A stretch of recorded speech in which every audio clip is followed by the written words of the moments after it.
Je suis extrêmement émue d'être à vos côtés ce soir, d'être à vos côtés en tant que secrétaire national des écologistes et d'être à vos côtés comme ami du peuple palestinien et comme ami du peuple libanais, ne leur en déplaise.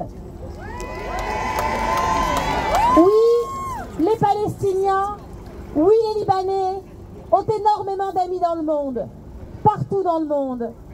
Nous sommes à Paris ce soir et j'imagine que partout dans le monde de tels rassemblements ont lieu, que partout dans le monde la solidarité vit à l'encontre et envers le peuple palestinien, à l'encontre de ce qui se passe à Gaza et envers le peuple libanais aussi.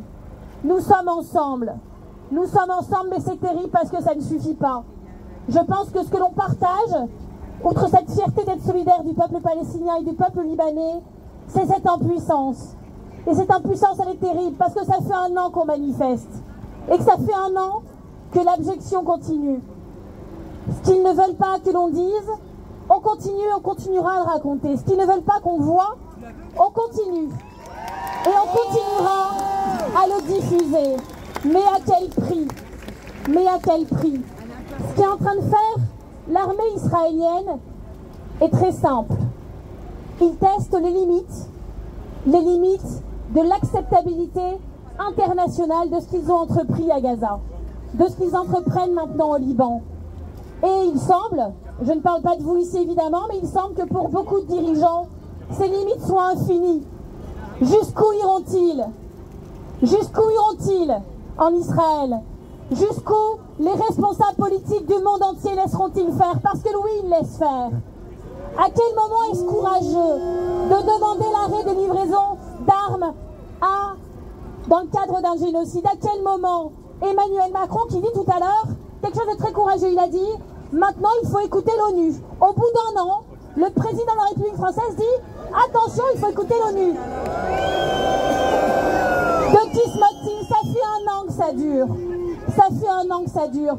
Les Verts, lors de la réunion des chefs de parti organisée par Emmanuel Macron en novembre 2023, il y a bientôt 1 an, avaient demandé une chose simple.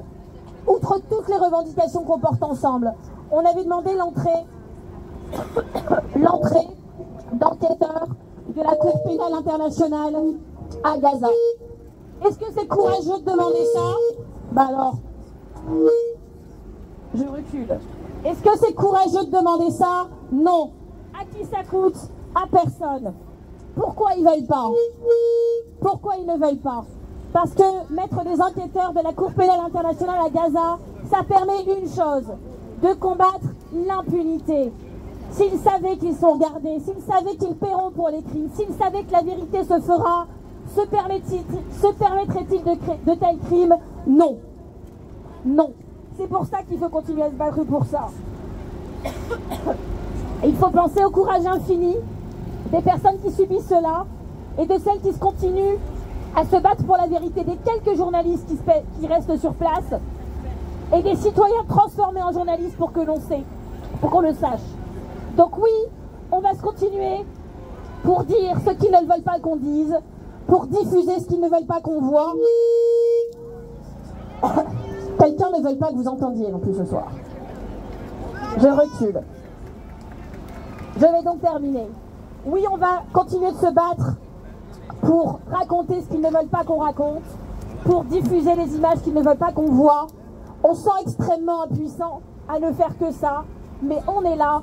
Et celles et ceux qui pensent que le peuple palestinien pliera, connaissent bien mal le peuple palestinien et connaissent bien mal tous leurs amis, les écologistes, les insoumis, le peuple de gauche, les progressistes du monde entier. Merci pour ça, on continue.